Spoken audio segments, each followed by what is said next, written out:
have arrived on the road to support their team. And the Stampeders' defense of their Grey Cup title underway with Medlock kicking it off. And the former BC Lion, Tim Brown, has to come out of the end zone. Flag comes down, and Brown reaches the 10-yard line before he is plowed down. Flag. Neil King downfield in a hurry on the coverage as they sort out the flag, and Bo Levi Mitchell, the Grey Cup MVP, leads Calgary out. On the kickoff, holding Calgary, number 31. 10-yard penalty, first down, Calgary. And Bo Levi Mitchell led the Calgary Stampeders to 12 wins in his first 13 starts. He has the three-time rushing leader in the CFL, and John Cornish in the backfield. Last year was the rushing leader after playing just 9 games, and he's got big shoes to fill, but center Pierre Lavertu will replace Brett Jones at center in that offensive line. So without Stanley Brandon, Craig Head injured, and he will not start at left guard. And Bo Levi Mitchell starts with a long field. Calgary begins at the 5-yard line. John Cornish off the left side. And the leading rusher in the Canadian Football League has a first down, a 12-yard carry for Cornish, who was 9 for 25 against the Cats in the Grey Cup. Yeah, the linebacking core for the Hamilton Tiger Cats, led by Taylor Reed, did a nice job in the Grey Cup game of containing John Cornish, and that's when Bo Levi Mitchell went to work in that championship, and they give it to Cornish, backed up against their own goal line, and Cornish rips off a nice 12-yarder. Courtney Stephen with the tackle. John Cornish within 1 yard of Willie Burden on the Calgary list. Here's Jeff Fuller with a catch in the flat. Calgary's got some breathing room as Fuller has the catch. Up at the 28-yard line, it's another first down. Take a look at some of the starters to watch for the Hamilton Tiger Cats on defense. Simone Lawrence is coming off a career best year in the tackle department, 78 on the season. There's Taylor Reed. Quite a story and an interesting offseason for Taylor Reed, the man with that clip on the Brandon Banks return in the Grey Cup. Ed Gainey replaces maybe the best cover man in the league last year, Delvin Breaux, on the corner. Third play from scrimmage and a handoff straight ahead, and Cornish up to the 35-yard line, has 6 more, and with that has passed the great Willie Burden, and now is 5th all-time in Calgary rushing. Well, during the preseason, the media asked John Cornish if 2,000 was reachable, if he could stay on the field and stay healthy. Again, last year he played just 9 games and won the rushing title. Of course, I think everybody, including me, believes that he can get there, get to that 2,000-yard mark just past Willie Burden. Next up, Lavelle Coleman. Earl Lunsford not far away as Cornish moves up 2nd and 4, and they pass complete to that big target, Jeff Fuller, who didn't play in the Grey Cup game, injured late last year. But with Fuller and the newcomer Eric Rogers, it's a new look, but a dangerous one for the Calgary receiving corps. Maybe the strength of this football team, they've got a lot of talent across the board, but you talk to the coaching staff here in Calgary, they'll tell you they love their receiving corps. Great depth. Got Jeff Fuller, who only had 8 starts last year, but he's back in the lineup. A little nicked in camp, but healthy for game 1. Joe West, Eric Rogers, and of course the veteran, Markway McDaniel. Just 11 games for Fuller last year, a 9-yard catch there, and now Matt Walter on the sweep, trying to turn the corner, and Walter up across the 50-yard line to the 51, close to 7 more. So your Calgary product. Sorry, Chris. So you're Dave Dickinson, the offensive coordinator for the Calgary Stampeders and next year's head coach, and you're looking at that play card and you're saying, let's see, which one of these talented players am I going to get the football to on this play? Nice problem to have. Only one football and all that talent on the field for the Calgary Stampeders. That's why most people picking them as the team to beat this year again. 46 yards in the drive so far. Number 1 running and passing team a year ago. The highest scoring team. Fewest sacks. Fuller again on the slant has a first down into Ticat territory at the Hamilton 45.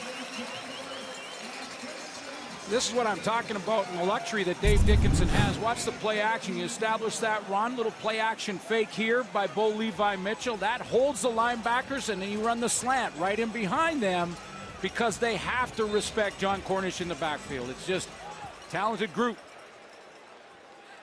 Pick your poison. Eric Harris checks back into the Ticat defense. 1st and 10, Cornish again. This time tripped up just beyond the line of scrimmage as Brian Hall, the defensive tackle, got an arm on him. Dave Dickinson, as a player, played against the defensive coordinator for the Hamilton Tiger Cats, Alonzo Steinhauer. So they know each other well, both as quarterback and opposing defensive back. Steinhauer, an all-star halfback, corner, and free safety in his playing days. And he's got the task now of trying to figure out a way to contain this Calgary offense. Ticat defense last year, 2nd stingiest in yards surrendered, and the top team against the run. Pass situation here, 2nd and 7. And Mitchell underneath, it's picked off, intercepted, and down the field, a big return and a touchdown. So Bo Levi Mitchell throws the touchdown, interception, and it's a 75-yard strike. Johnny Sears, the former Winnipeg Blue Bomber, with the pick 6. Looks like a little hesitation here. The pocket starts to collapse. Bo Levi Mitchell has lots of time early in this play. He looks to his left, doesn't like it there. Now he wants to go on the crossing route, and it looked like there was hesitation there by Marquay McDaniel. Almost looked like he was going to sit in the hole, and Bo threw it in front of him, trying to throw him open. Johnny Sears jumps it. Goodbye. Touchdown, Hamilton. What a way to debut with your new team. Johnny Sears with the touchdown, and now the convert from the 32. Saw a convert miss last night in the Ottawa-Montreal game. Medlock, the left footer, will nail that. And it's a defensive touchdown to open the scoring. Ticats take advantage of a Bo Levi Mitchell mistake. Experience that Johnny Sears would bring, a 6-year vet in the league, that he would supply with the absence of Delvin Breaux in the secondary this year. Another big kick with the wind at the back of the Ticats. It'll go through the back of the end zone. So Calgary will reboot after the pick 6 by Johnny Sears. And the ball is thrown outside. That's where Johnny Sears jumps it and takes it to the house. So be patient with this offense and wait for your opportunity. Back to the ground. And Tim Brown, the ball carrier. Prior to the interception, they'd run 7 plays, 63 yards. Looked pretty efficient. Exactly, and using a lot of weapons. Using John Cornish in the backfield, getting that run established. Then Bo would play action it and go over the top and on those slant routes. And again, if you're patient with this offense and you maybe bend a little bit and then wait for an opportunity, a mistake will happen at some point. Fuller with 3 catches, 4-yard pickup by Brown, and now John Cornish back in the backfield. 2nd and 6, short drop. Fuller again. It would have been Delvin Breaux, the defender, last year.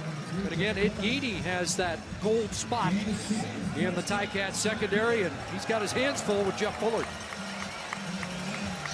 Asked John Huffnagel what he wants to see out of his Grey Cup MVP. And you know what he said to me?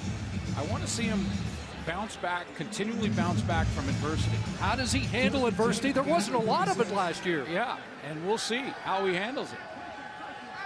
12 wins, first 13 starts for Mitchell. First down from the pocket. Fuller again. Well, they're going to find out, as Bolton mentioned yesterday, and Zach Calaros too, will find out who can cover. And right now, they're having trouble covering Jeff Fuller. Yeah, well, that was Ed Gainey down there, too. And you talk about replacing Delvin Breaux, Chris. And I just love the timing of the throw, the confidence for Mitchell to look to his left and throw before Fuller came out of his break. The ball is on its way when Jeff Fuller had his back to Bo Levi Mitchell. So first down, double tight end formation, play action to Cornish. Another strike and a big hit over the middle. Taylor Reed unloading, but Eric Rogers holds on. what we often see, and history will dictate, is that when a young quarterback, and both Levi Mitchell's still young, when he makes a mistake, throws a pick six, you're tentative in the next drive. Mitchell hasn't shown that. Through that nice timing out to Jeff Fuller, there's a good crossing route in a real small window between those linebackers. Eric Rogers, the receiver, 108 yards in the Cup, played just 4 games at the end of last year, 4 touchdowns. And a first down here. The direct snap goes to Cornish, shot the right side. And Cornish down to the 30-yard line. Another Calgary first down. MOP of the 2013 season. 9 starts in 2014. Led the league in rushing, ahead of Anthony Allen, the Saskatchewan Roughriders, and used sparingly, of course, they would be in the preseason. Big Spencer Wilson, the pulling guard, leading Cornish to another 12-yard gain. So a first down at the Tiger Cat 30-yard line. Lots of time, and an open man, and incomplete. Joe West in behind coverage. I'm wondering if Joe West lost the football a little bit here. He runs this corner route, and when he comes out of his break at the top of the stem here on this corner, it looks like he's trying to find the ball, because Bo's going to throw it to that spot and hope that his receiver can run under it. You see, it looks like he's searching for it and waving his hands. I'm wondering if he lost the ball in the sun. Missed opportunity. 2nd and 10. And flags fly. Time count violation against. Time count violation. Calgary, number 19. 5-yard penalty remains 2nd down. Eric Harris out of that linebacking core was coming on a blitz, and he looked to be free.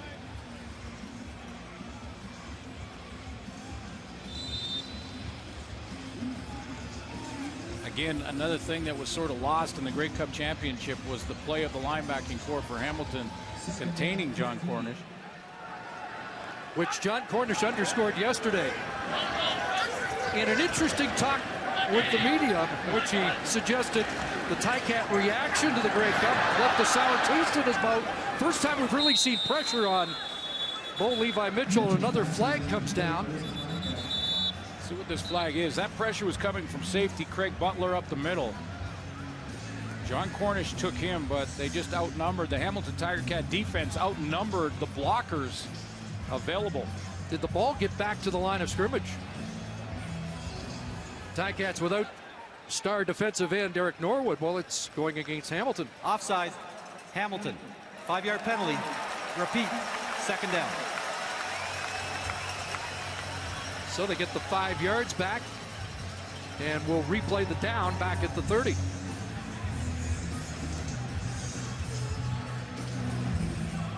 Didn't get a number. Yeah, Ken Austin wanted a number, and he also an issue with that call. Unless somebody just lined up. His defense was off the field. Don't want to give this offense too many second chances. Oh, exactly. Time for Mitchell, looking downfield. Eric Rogers, touchdown.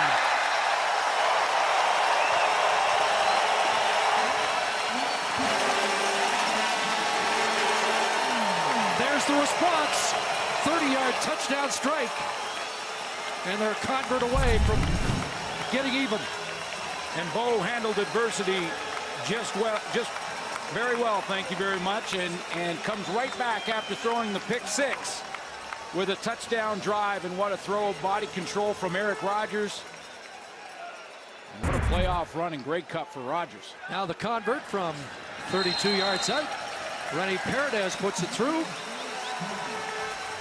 And the game is tied. Great response, 8 plays, 85 yards. And Mitchell money to Eric Rogers. He had almost 150 yards in the 2 touchdowns there, and then was the leading receiver for both teams in the Grey Cup Championship. Like, wow.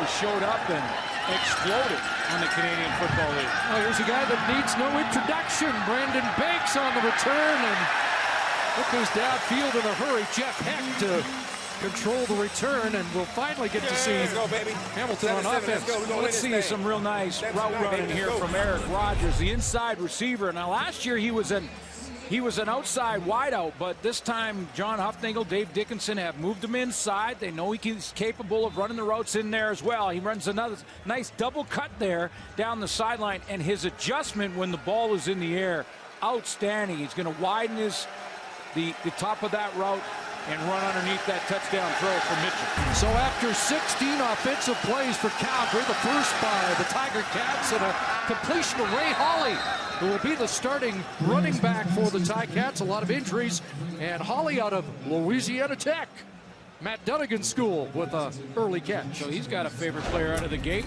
And here's a few of the favorite players for Hamilton Tiger Cat fans. Brandon Banks needs no introduction, as you mentioned, Chris, and what a playoff run and Grey Cup he had.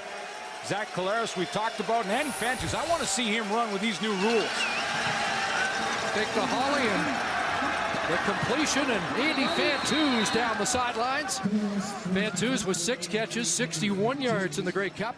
Can he stay healthy for a full year in Hamilton? Well, they want on defense Charleston Hughes. The Calgary Stampeders want him to be healthy all year. Just 8 sacks last year, played in limited action, did not play in the Grey Cup game. There's the captain once more, Juwan Simpson in the middle. Leader in the Canadian Football League, Jamar Wall, in interceptions. Flag down on that 2nd and 1 play.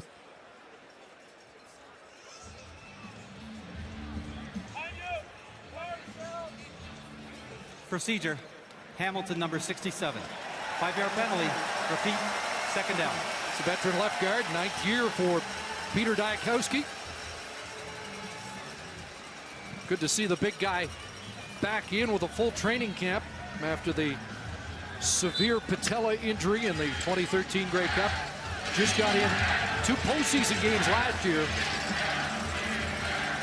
A little leaner and meaner, and maybe a little too eager there after spending 10 minutes on the bench watching Calgary's offense. It's tough to get out there.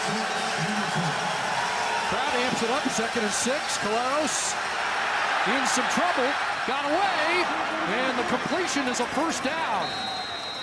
And once again, it's Hawley, who Collaros was pretty excited about yesterday when we talked to him about the newcomer replacing the injured C.J. Gable, Moses Madu, and Nick Grigsby. Yeah, there's Hawley you're talking about. He starts out in protection, and when that protection starts to break down, he releases. He'll step up and then release, and Collaros has to use his legs. Going no huddle and a hit screen to Terrell Sinkfield. We'll see more tempo offense this year from many of the teams. BC, that seems to be a theme. Well, the new rule change is that the quarterback can signal the officials, which means that no team can change. You can't make any substitutions, offensive or defensively, unless there's an injury. So they keep that same defense on the field for a passing situation. 2nd and 7. Calgary thought it should have been offside, but Charleston Hughes takes care of business anyway. It's on the board early. Missed the Grey Cup, so he gets his licks in on the first series of the new year with his first sack of the season. Remember a few years ago when Charleston Hughes was number 50 in our top 50, and he went from a very good player to a great player that year, was motivated to move up that list, and he gets on the board early with a new dance and an unbelievable spin move. So Medlock to boot it away with some pressure. And here's Tim Brown. Sheds 1 tackle. And up to the 24-yard line. Brown replacing Jock Sanders, who was cut in the preseason. Drew Brees watches how they throw the deep ball. Anthony Calvillo. Absolutely. Back to work. Blitz coming. Sidearms it. Pass incomplete. And it was not a lateral. So it'll be 2nd and 10. Intended for Eric Rogers. 12 wins, his first 13 starts, a CFL record. And take a look at the other starting quarterbacks. By the way, Zach Collaros was number 11 in our top 50 list. And Mike Riley, Darian Durant, and Ricky Ray ahead of Collaros. 15-2 in his career. Jackie Parker, who wasn't bad, was 15-2 in his first 17 starts. Pass to Cornish. Hops over one would-be tackle, and now will be brought down at the 29. 6 for Cornish, and it will be 3rd down. Well, he's got all the tools. I mean, he can make every throw on the field. You talked about the leadership quality. I think the key in the Grey Cup championship and why he was the MVP is how he extended plays with his legs, with his eyes downfield. And now we see a good example of how he can overcome adversity. He throws a pick 6 in his first drive, comes right back with another drive and a touchdown throw to Eric Rogers. So Rob Maber will punt for the first time into the wind, and Brandon Banks is back. Short kick. Banks from his 43. Breaks a tackle. Look out! He's done it again! Brandon Banks, and this will count. Touchdown, Speedy B.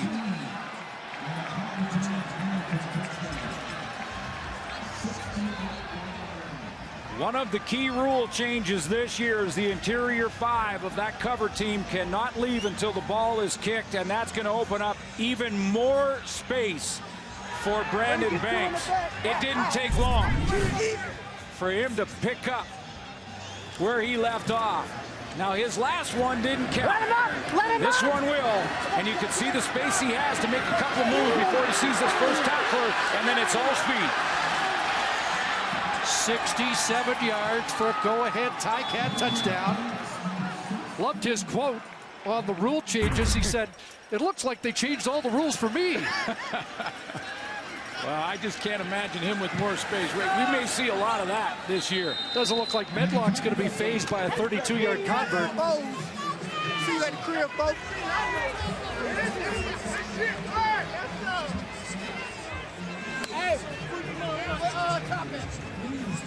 Well, there's nothing about revenge in the discussion for the Ticats, but you know that has to feel awfully good for Brandon Banks.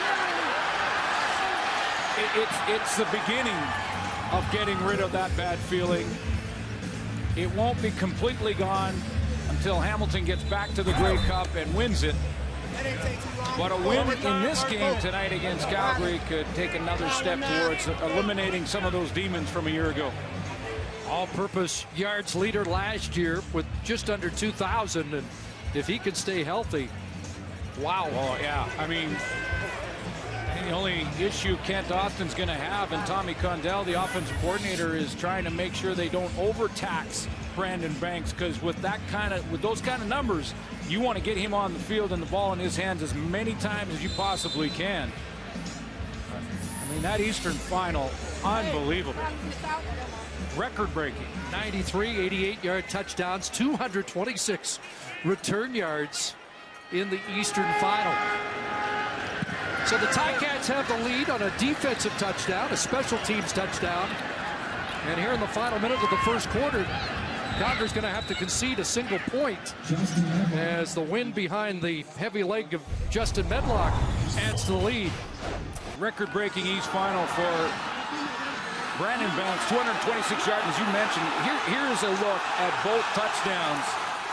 And at the beginning of both of those returns, it looked like he was bottled up right on the numbers, which is where you want to punt the football to make it tough on returners. Banks finds a way to sneak out of there, just like he just did here. And he's just kicking back, loving these rule changes.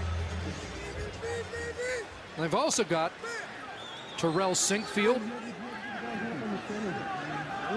who has returned a kick for a touchdown last year. Back to work, Calgary, off the left side. Cornish crashes across the 40-yard line and has 6. So John Cornish with 39 yards in the opening quarter against a defense that did not surrender 50 yards in 7 of their last 11 games of 2014. Yeah, led the league against the run defensively.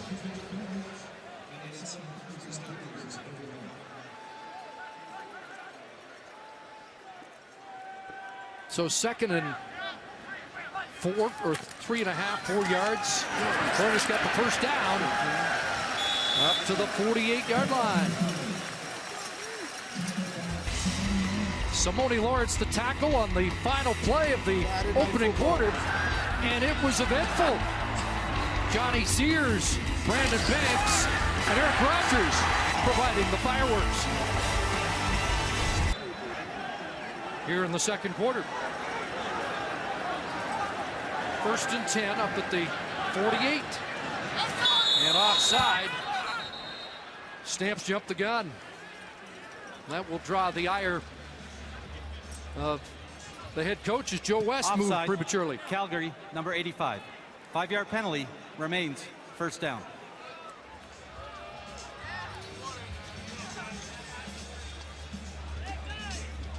Stampeders, the least penalized team in the CFL last year. Least penalized and have made the least amount of changes.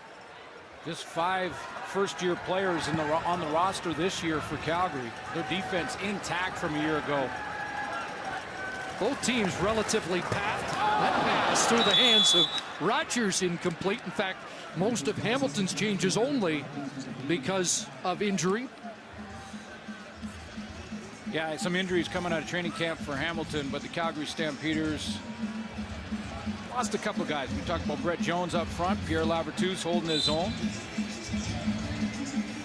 Haven't noticed any glaring mistakes from Lavertou at center. Of course, Edwin Harrison playing at tackle. Familiar with Calgary in the system, but that was Stanley Bryant's job a year ago. He's in Winnipeg. 2nd and 10, Stampeders. Here comes pressure, and Mitchell is down. Dropped back at the 30-yard line on the blitz from Simone Lawrence. Now, speaking of rule changes, this is a nice play by Simone Lawrence, who's going to shoot the gap on a little bit of a delayed blitz. And 2 years ago, the linebacker on this blitz, he may have led with his head and tried that big, huge knockout shot on the quarterbacks, but over a year and a half, and the rule changes, and just making sure that you go and tackle the quarterback rather than try and take that headshot. Good defensive play from Simone Lawrence. Eastern All-Star last year. Maver to boot, and we'll try and keep it away from Banks, and with the wind, look at that, with a backspin, and there won't be a return this time. Terrific punt by Rob Maver. More on the explosive Brandon Banks when we come back. Finish business in Hamilton, one of the reasons he decided to sign with the Ticats. Hashtag superstar. Second series of the game for the Ticats, and the handoff to Holly not going very far. At this point of the season, whenever we talk about projecting what a player can do and accomplish, you always have to preface it by saying if he stays healthy. But if Brandon Banks stays healthy and continues to work into the offensive side of the game, you could be looking at an MOP candidate. We'll see him in certain offensive packages.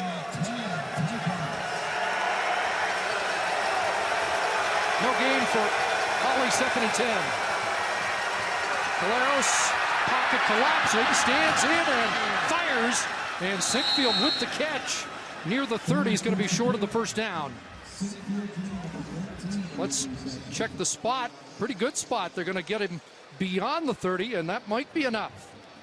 Zach Caleras went through his entire read tree. He was going across from left to right, trying to find that open receiver, kept his composure, even though I think it was Charleston Hughes. One of those Calgary D linemen were biting at his heels, and he's just keeping his composure, pulls his leg out of that grab, and delivers a strike to Sinkfield.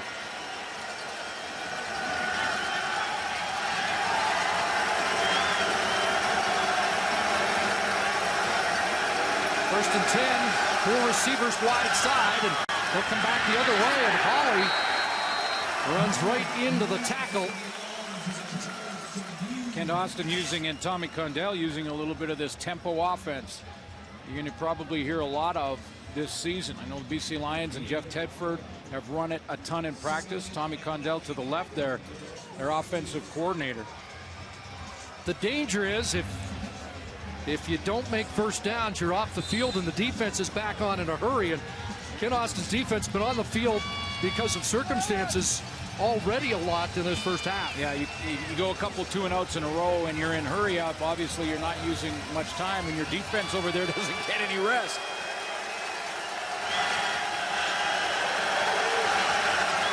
Second and 9.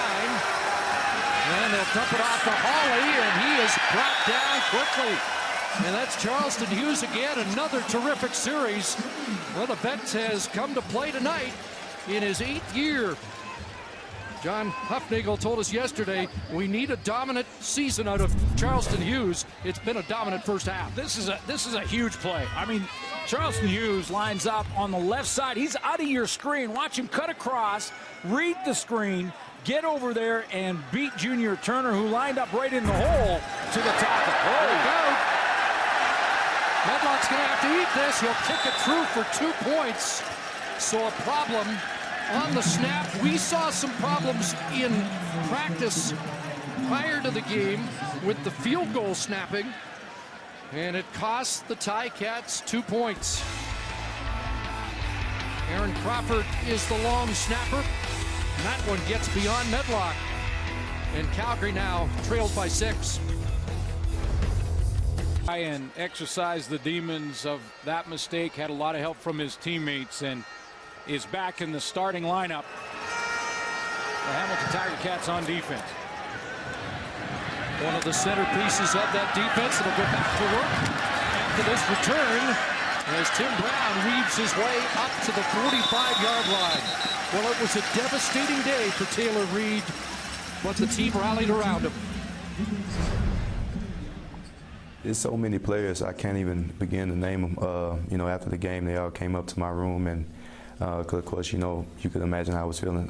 Came up to my room, man. It was just so many of supporting me, and just told them, you know, it shouldn't even came down to that one play. It's not your fault, man. It just, I can name it, Ventus, Butler, Simone, you know, so many guys, so many other guys came in the room and just was so supportive, man. So I'm blessed to be on this team, man, with such supporting, not only teammates but coaches as well.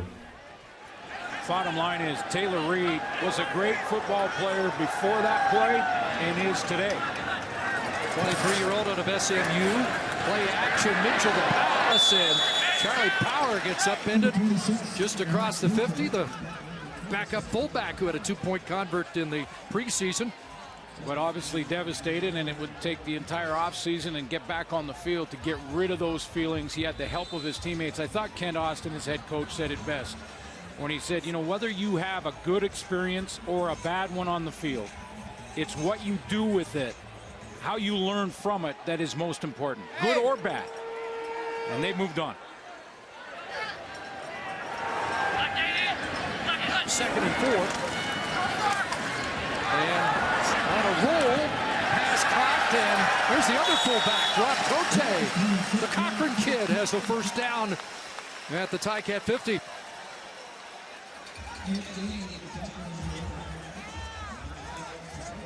I may have to amend kid. He's a 9-year vet now.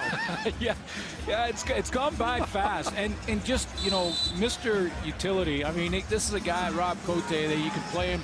Plays at tight end on that play, but you can put him in the backfield of full back. In a pinch, he can run the football from the backfield, catch as well. Team captain. Yeah, absolutely. Covers kicks. Heaney on the tackle, first down for Calgary. Man, this play won't get off. Well, that's why people... Timeout, Calgary. Stampeders call timeout with some confusion.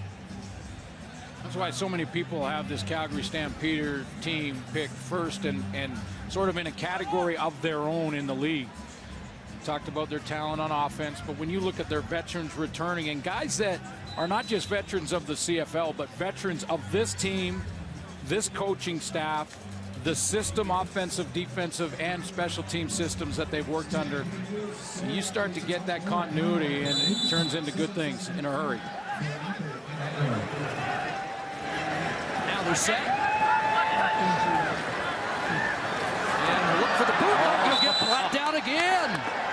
This time it's the safety, Craig Butler, who gets home. Boy, this is the downside for a quarterback of that blind turn to try and fool the defense and spin out of there without knowing what's behind him on the backside. And the blitz coming from the safety spot. Craig Butler sneaks up to the line of scrimmage. Bo tries to blind spin out of there, and he runs right into the arms of Craig Butler. Butler, who's been in the Grey Cup on either side of the winning ways in the last 2 years with Saskatchewan 2 seasons ago.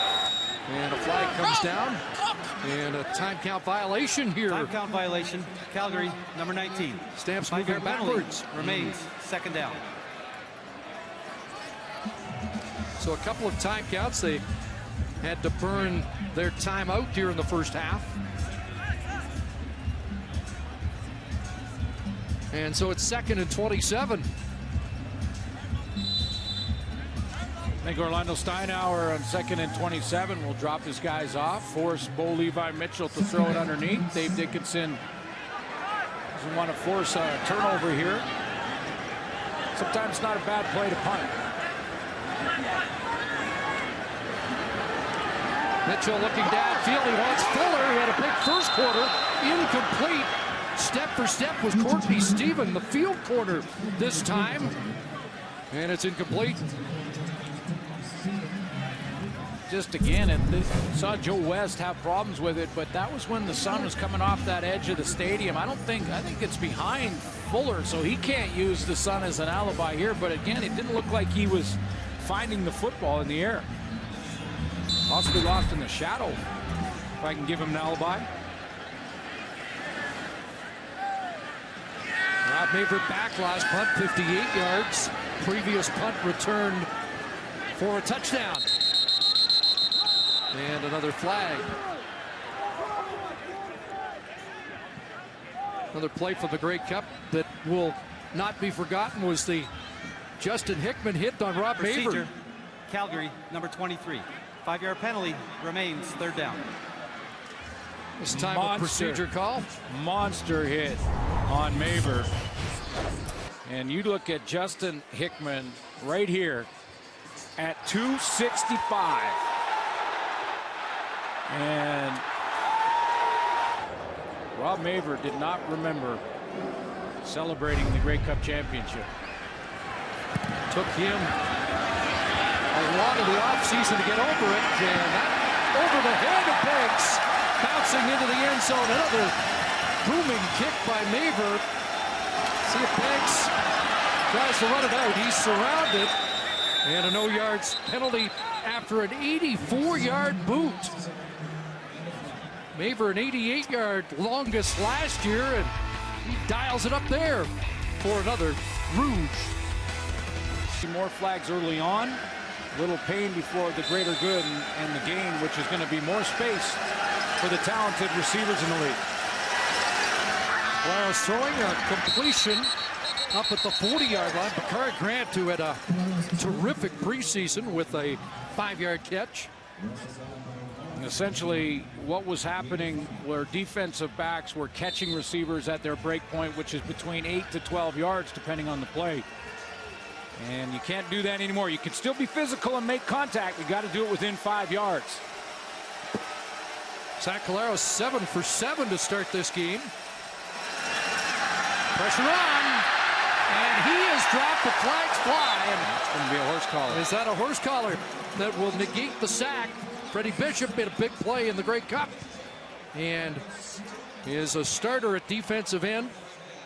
Remember, a horse collar penalty can be called even if the defender does not have his hands in the shoulder pads of the ball carrier. Holding, Hamilton, number 67. 10-yard penalty. Unnecessary roughness, horse collar tackle, Calgary, number 95. Automatic first down. So they move the ball to the 45. Bishop in the spot last year, occupied by Sean Lemon, who's now with the Pittsburgh Steelers. Really the only change defensively. Fans don't like it, but you can't, if it's the jersey, from behind and pulling him backwards is still a horse collar. The fans are saying, well, he's being held, and that's why he grabbed the horse collar. Well, they called the holding too. Take the Holly on a roll, pressure on, and here the good mitts of Andy Fantusta pulling the pass. Another flag on the play. Deron Mayo, the tackle, after 8 yards, pending the Illegal interference, blocking downfield. Hamilton, number 80. 10-yard penalty. Repeat, first down. Well, Terrence Tolliver called on the play. The reason being that the timing was thrown off when Zach Collaros had to avoid the tackle and avoid the sack. And when he did that, the timing is off on the play, and now the block right in the middle of your screen is well down the field before the ball is thrown. Good look at it there on the safety, Josh Bell. Boy, are they high on Tolliver. High on Tolliver. Tyquan Underwood, the other newcomer, wide out. Also an impressive camp. 1st and 20. And a completion. The Stampeders rally to the football in a hurry, led by Jawan Simpson, who I thought was overlooked in the top 50. Top tackler, one of the top tacklers in the league, top 10. And he middle linebacker, the Grey Cup champions, not a top 50 player. Yeah, I'm with you. He was on my list, and Jawan Simpson just introduced that guy we were talking about, Terrence Tolliver, to Canadian football. Tolliver out of LSU. And hit right between the 8 and the 0. 2nd and 13. Pressure on. Collaros escapes for a second, but now dropped back at the 35. Jeff Hecht on a safety blitz. That happens, and the blitz happens, and it is executed correctly because the interior is clogged up. No escape lane for Zach Collaros, and it's really just Junior Turner here that's going to get that push and play real consistent in the middle. Headlock high and not very deep. And this one bouncing back at midfield. A no yards call on the play. And just a 22-yard punt. Emphasis on hang time, but that high punt got caught up in the wind and didn't get very far. Well, I think you're going to see special teams coaches working with their punters to get some more hang time on kicks with the rule change and the fact that the interior 5 cover men cannot leave till the ball is kicked. If the ball hangs up there longer, it allows them to make up that second or two that they're standing on the line of scrimmage. So the breeze at their backs, the Stampeders trailing by 5 will start at the Hamilton 48-yard line.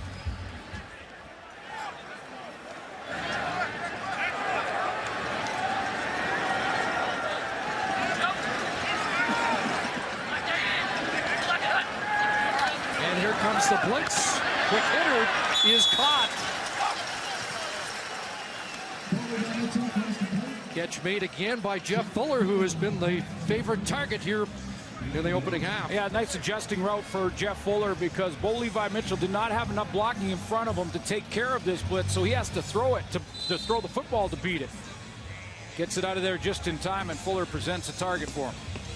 MCL injury last year, and now wears a brace. It was broken in training camp, and may have saved another knee injury, kept him out of one preseason game.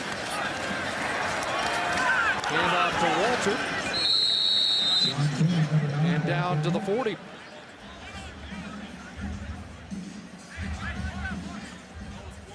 Check that, John Cornish, the ball carrier.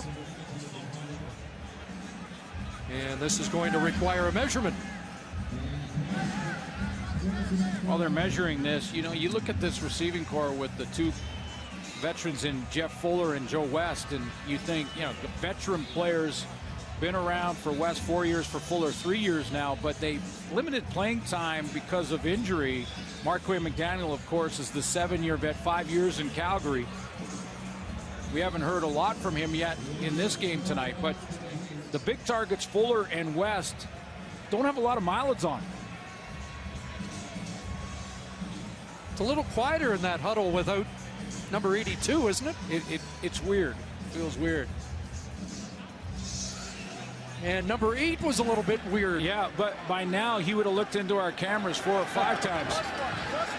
Now Drew Tate, who led the league in rushing touchdowns last year, a third down specialist, and not much of a surge there. I don't know. Don't know if he got it. Boy, he was automatic sliding one side or another last year, but he just got stopped. And the Ticats are convinced that they have stopped him.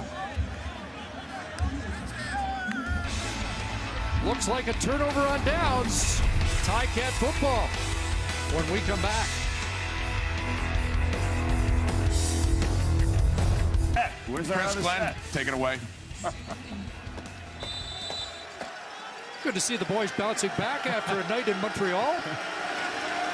Turnover on downs and into the hands of Brandon Banks. Trying to get outside, but nothing doing. Forced out, Buddy Jackson on the corner. And a late flag.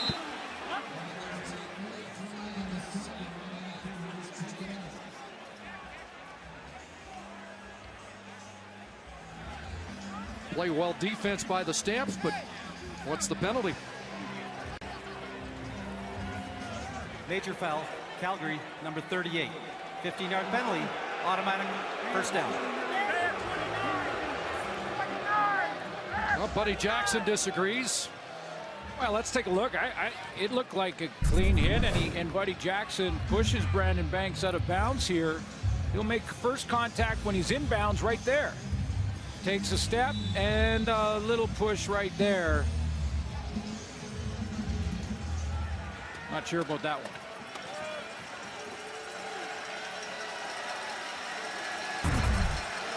Not sure it had anything to do with the helmet, but that might have been the most egregious part of the play. There's a completion, and there is Taekwon Underwood out of Rutgers. Former Jacksonville Jaguar with the catch and a first down into Calgary territory. You mentioned how good Drew Tate has been at this quarterback sneak short yardage plays, whether down on the goal line or in the middle of the field on third down attempts, and did so well with it last year with his eyes up and picking his hole. It's like he may have went in the wrong hole. Lawrence 9 for 9, hands it off, and Holly straight ahead, not much, and that'll just get them back into positive yardage rushing in this first half, but not much on the ground for the Ticats. Yeah, Juwan Simpson steps up again. And again, no huddle for Zach Collaros. 9 consecutive completions here in the first half. 2nd and 8. And another one. This one caught by Sigfield. And another first down catch for, check that, Bakari Grant, 84, not 14. Zach wanted to mention that there are a couple of watch parties going on in Steubenville, Ohio tonight at the garage of the Spot Bar on ESPN2. There's Bakari Grant. Sort of that bunch formation, a little change motion there, and then just sits down. And there's the first incompletion and a drop in out of the hands of Terrence Tolliver. Ask Zach Collaros about his new receivers, Terrence Tolliver. He just raved about both of them, their ability to make the play with the ball in the air.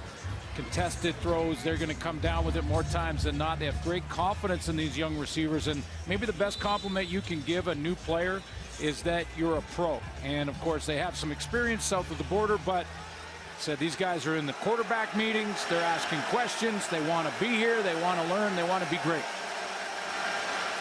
2nd and 10. On the Stamp 34, Collaros steps up over the middle. There's Fantuz. There is a flag. Fantuz down to the 13-yard line with what would be a first down pending a flag in the Calgary secondary. Zach Collaros' poise and his ability to extend Illegal the play. contact, Calgary, number 38. That penalty's declined. First down. Second flag on Buddy Jackson on this series. Show you a couple things here. One is the vision from Zach Collaros. He's going to drop back here now. He's looking to his left, and then he sees the hole. So what does he do? He steps up in it, buys himself a little more time, kind of sidearm slings it to Andy Fantus. He mentioned to us yesterday, too, that Fantus, Bakari Grant, they're like a couple of other quarterbacks in the huddle, making sure everybody's in the right spot. First down, on a roll, looking back. Looking for Fantus, look out! And Buddy Jackson timed it up perfectly. And Andy going to take a knee here, I think, as he tries to get up. And Suits, you saw that one from way up here developing. Oh, yeah. That type of play down by the goal line or in the green zone only works if it's man-to-man. If the defense plays a zone coverage, a guy like the corner, Buddy Jackson's going to be sitting in his area waiting for that crossing route to get to him, and that's exactly what you'll see. Buddy Jackson sitting there. If it's man, Andy Fantus should be wide open because he's lost his man through the mesh point. But there's Buddy Jackson. He's sitting on his own, sitting out there. He's waiting in his area, waiting for that crossing route. Now he jumps up, plays the ball in the man. As the play developed, you wondered if Jackson was going to be so anxious to make the hit. He might get there before the football, but timed it up perfectly. And Fantus collecting himself along the sidelines. He is out of this series now. You're right. He was there so early that he had to time it. Almost hesitate before the hit. But a clean hit on Fantus, never saw it coming. He thought he was being covered by a man, so therefore there shouldn't be a corner over there. 2nd and 10 from the 13. Here comes the heat. The hitter and knocked down, almost intercepted. Charleston Hughes almost had the pick. Well, he's back. He's back from injury. Charleston Hughes has already in this first half registered a sack. He has run down a running play from the backside and almost picks this off, but gets himself a knockdown. One half of football, and number 39 is all over the stat sheet.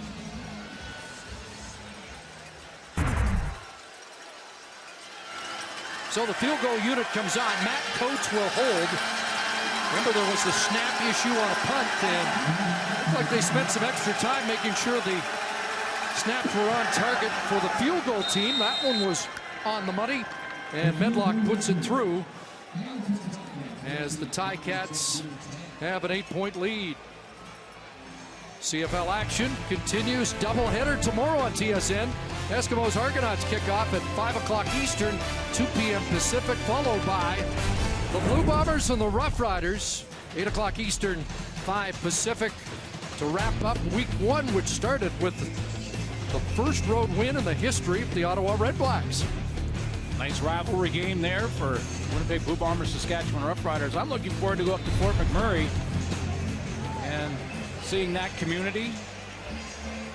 And as we were promoting this game on TSN 1040 radio in Vancouver this week, CC, I was told that there are bears up there. I said I don't have to run. I don't have to run fast, just faster than my partner, Chris Cuthbert.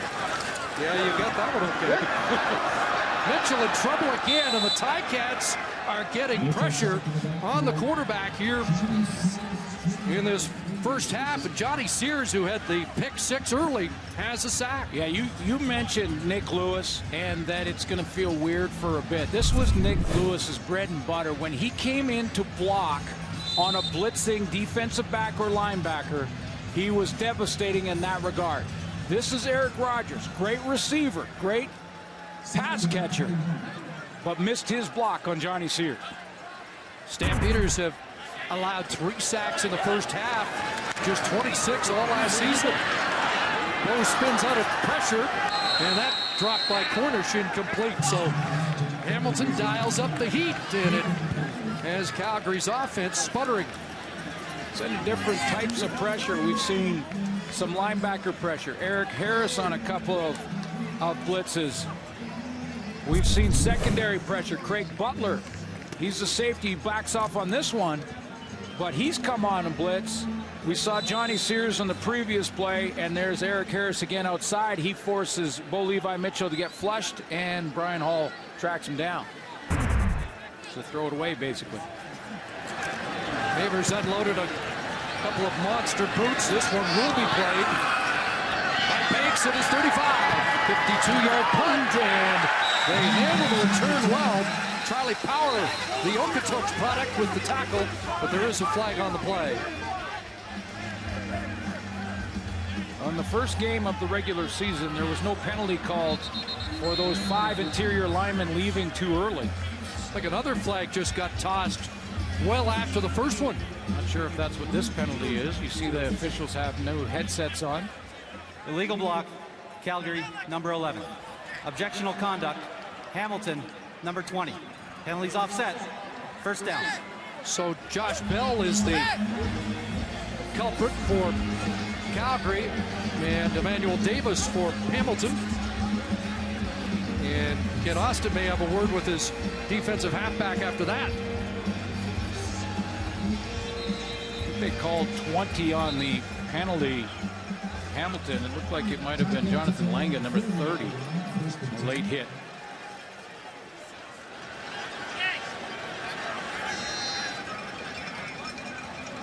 Officials or conference make sure they've got the right spot here at the ball at the 40. Our crack replay crew down in the illegal television block truck. was Hamilton, number 11.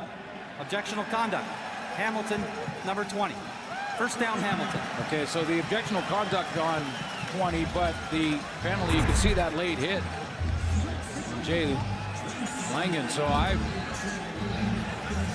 sure about the numbers. Bottom line is that they're pushing Hamilton back closer to their own goal line. Yeah, back to the 20-yard line.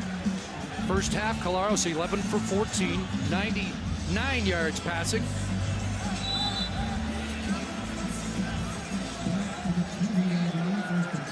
Both quarterbacks thought they might not see as much pressure this year because of the rules in the secondary. That hasn't necessarily been the case.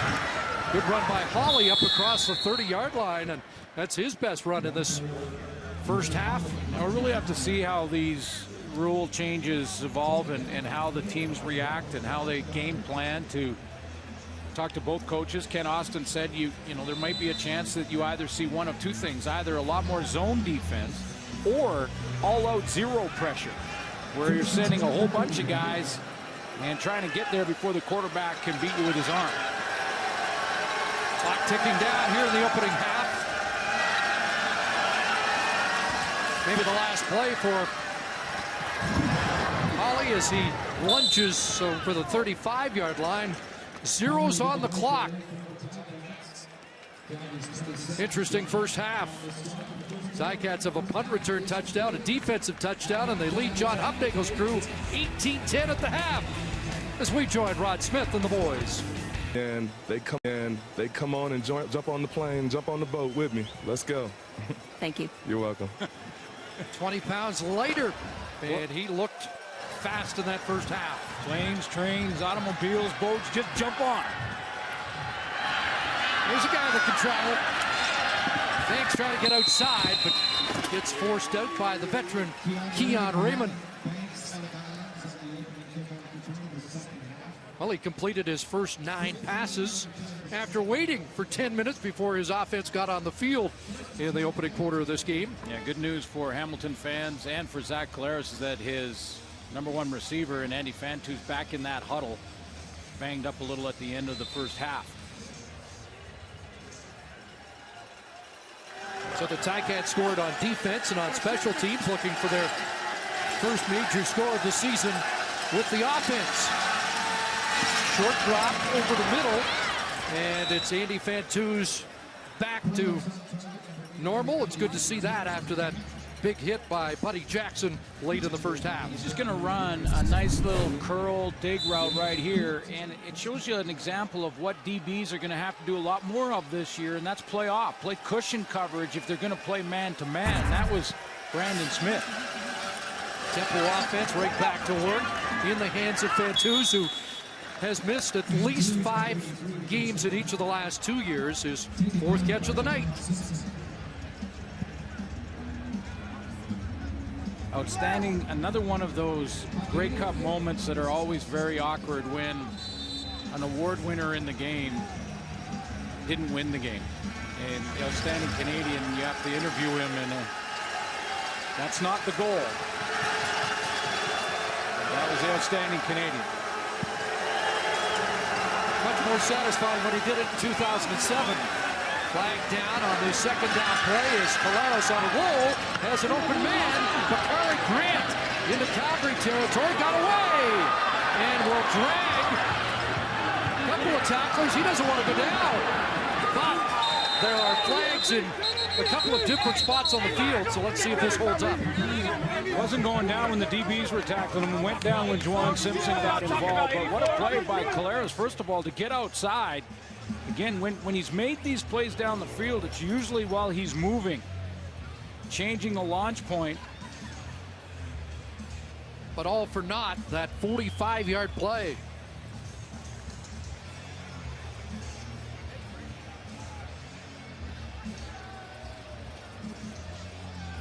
Bakari Grant, 14th in receiving last year. Offside. Hamilton, number 14. That penalty's declined. Offensive pass interference. Hamilton, number 84. 10-yard penalty. Repeat.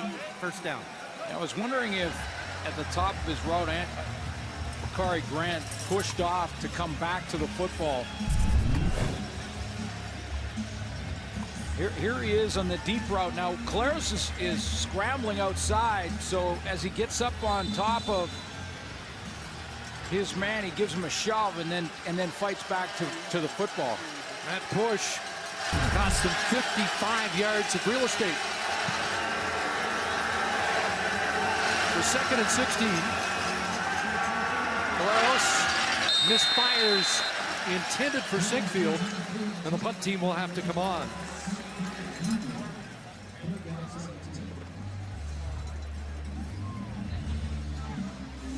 You know, one guy who has that capability of breaking one is Tim Brown. You mentioned the former BC Lion picked up by the Calgary Stampeders, and you know, if you're just going off his last season last year, a little bit of a surprise that the Lions let him go.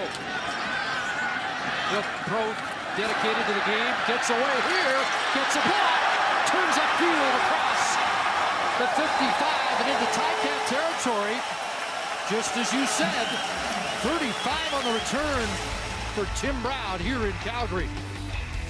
On as a free agent, and he has gone to the New York Giants. Here comes the Ticat blitz, at least showing it, now backing off. Take the Cornish, and the hitch goes to West, and he gets ridden down by Johnny Sears. Well, it'll be a bit of a learning curve for Pierre Laver, too, as he gets more playing time and is that starting center this year for Calgary for Jones. But he does a nice job in the blitz pickup here. Watch him just slide to his right, pick up the blitzing Simone Lawrence, drive him back, and that little hit screen to the outside. Nice block right when we told his story. 3 Vanier Cups, 3-time All-CIS, so he's got the credentials to replace the top offensive lineman in the league last year. 2nd and 4. Mitchell to Cornish. And John Cornish down to the 32. Haven't called his name very much running the football after a good start. Do you see the pick? Flag down on the play, and you can hear the Ticat bench. They're wondering if you could see the pick. Unnecessary roughness. Hamilton, number 44. 15-yard penalty. Automatic. First down. Penalty against Taylor Reed. Didn't see any picks. They did see an unnecessary roughness penalty on Taylor Reed. But you're right, the Calgary Stampeders, Dave Dickinson, gone away from John Cornish running the ball a little bit late in that 2nd quarter. But to get him involved in a lot of ways. He's good as any back in the league, catching it out of the backfield. So the Stamps knocking on the door. Best red zone production a year ago. 77% touchdowns when inside the 20. And Tim Brown can't hold on. Fastball from Mitchell, incomplete. I was thinking about that here, Laver, too, and the fact that John Huffnagel looked ahead and realized with Jones what he had and that he was probably going to lose him at some point. And he always drafts heavy in offensive linemen, every Canadian draft. And, you know, why wouldn't you? I mean, even if you have an asset, you have too many, but you have the asset, you can trade a good Canadian offensive line. Very valuable. 2nd and 10, and a receiving package comes in with Rogers and McDaniel back in. Corner stays in the block, throw into the end zone, is intercepted. Craig Butler, out of the end zone he comes. And Butler up across the 15 as Bo Levi Mitchell has thrown his 2nd interception of this opening game. Just 8 all of last year for Mitchell, but Mitchell with an end zone pick, and the Stamps come away empty.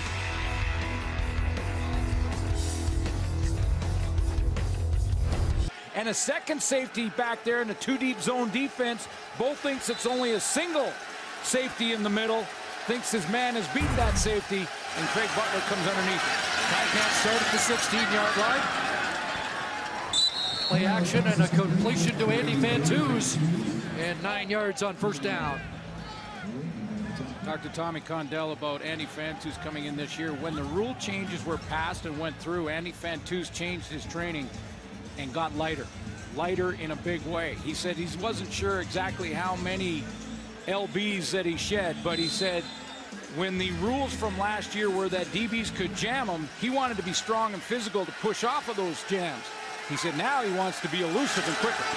Jeff Matthews in on the short yardage situation. Out of Cornell, the rookie who lit it up in a preseason half, 9 for 15, 188 yards. A guy familiar with 3 years. The Ken Austin, Tommy Condell offense.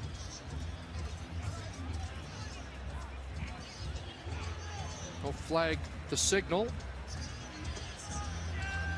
And with that performance, in the first preseason game, he vaulted into the number 2 spot. Yeah, but here's Jeff Matthews, who holds 18 Ivy League records in passing and total offense.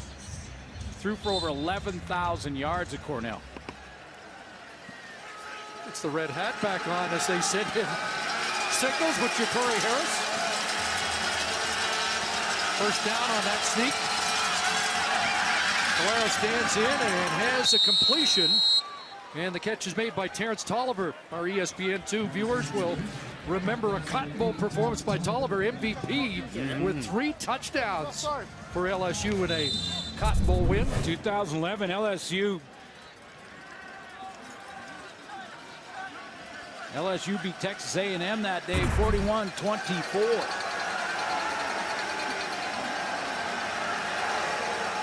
First down at the 45.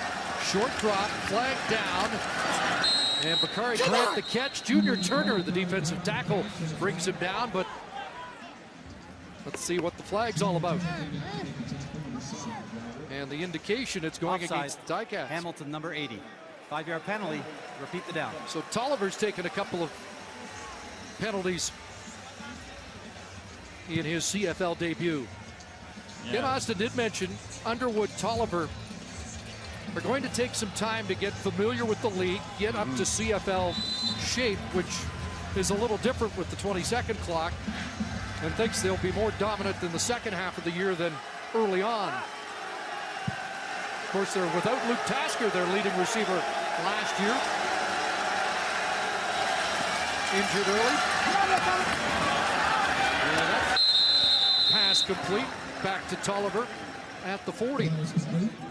Third catch for Tolliver and a 6-yard pickup on 1st and 15. Yeah, basically Ken saying that Terrence Tolliver and Quan Underwood are going to have to get game speed, game shape. You can see the tempo offense they've been running a few times here in this game. That's even going to make it that much tougher for those guys. 2nd and 9 from the 41. 4-man rush. Colares has time downfield, and what a catch! A remarkable catch by Terrell Sigfield. Boy, he fought off Buddy Jackson. I thought Jackson timed it up perfectly. layered routes where Zach Collaros has two choices. He has an inside layer and then Sinkfield on the deeper post. He's going to go to the deeper post to Sinkfield. Now, Buddy Jackson times this nicely, and Sinkfield just fights him off. Back in the hands of Tolliver, and Buddy Jackson will drag him down at the 25-yard line. A 40-yard strike from Collaros to Sinkfield. Yeah, he just has to double clutch this a couple times because of the hit from behind him. And more tempo offense for Hamilton. Got a highlight of the night candidate. Yes, sir. 2nd and 6. Over the middle, another completion, another first down, another Andy Fantu's catch.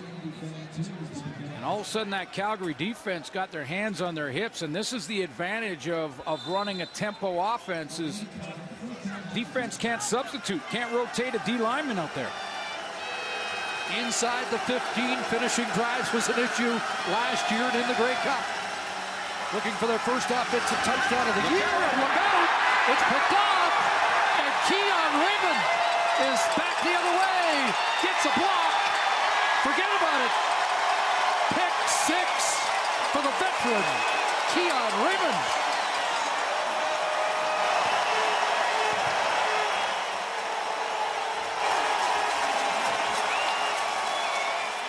If memory serves me correctly, he had one against Hamilton in the snow at McMahon. And what a play this is In the change momentum. In the last 4 years, he has 4 touchdowns off interceptions. Not touched by Sinkfield as he dives for that ball, keeps it off the turf. You know, this guy dominates the category of timing is everything. I mean, when the Calgary Stampeders need a big play, I'm not talking about a stop, I'm talking about a big play on defense, Keon Raymond comes up with it. 5 interceptions last year. Number 35 on the top 50 list. And one of the few leaders on the team that have been with Calgary for their last 2 cups. In 08 and 2014. And now going for 2. And the handoff is to Cornish. And Calgary has tied it. Hey, Mama! I love you, Mama. Looked like the Ticats were poised to take a stranglehold on the game. Keon Raymond has other plans. And officially a 95-yard interception return. Out. Strange suits because in the first half, Calgary had a terrific drive, 63 yards, and Johnny Sears negated that with a pick 6. Defense is flexing their muscles again, and Brandon Banks bumped out at the 27. What's a little surprising to me is not the play that Keon Raymond makes. He's done this over and over again the last 4 years. He's going to just Sinkfield right here. He jumps it, closes quickly, and makes a great catch as he's diving for the football. But what's a little strange is that Zach Collaros on the play tried to pump fake first, and there was really no double move. Watch Zach Collaros here. He goes to try pump fakes it, and there was no double move in the route, so he didn't have to pump fake it. If he throws it on time, Keon Raymond probably doesn't get there. So Foley by Mitchell responded with a touchdown, but Zach Collaros won't get his first pass off as he is brought down by the pressure of the Stampeders. Again, you know, I'm wondering if Zach Collaros is getting a little hitch in his getty up here, right? And what I'm talking about is, I know the pocket collapses quickly on him, but he pump fakes again here, and he doesn't have a second. He's patting the ball a little bit. That's something he'll go back and look at the tape and say, you know, I got to stop that habit. I either pull the trigger, unless it's a double move. Freddie Bishop gets home for the sack, and it sets up 2nd and 15. Bounces to the right with pressure on, downfield, and it's into the Ticat bench, incomplete. And a 2-and-out after the Calgary defensive touchdown. And that is the first 2-and-out of the game for the Ticats offense. Tommy Condell in the offseason put together a series of plays from 2014 for Zach Collaros to look at. Plays like that where he needs to throw it away and doesn't need to take unnecessary hits. Headlock the boot. And Tim Brown loves it. That ball's live. Brown scoops it up inside his 20 and now reverses field. Gets a block. And is finally brought down after an eventful loss of yards at the 21. So the Stamps get ready to go back on offense. Game tied. While the kick was in, MVP of the 71 Grey Cup.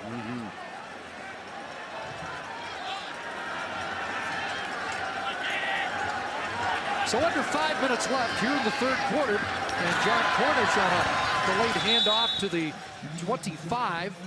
About 6 for Cornish.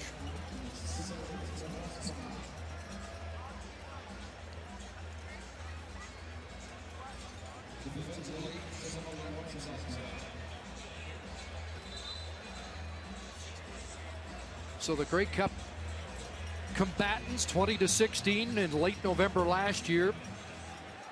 Late here in the third quarter, dead even once again.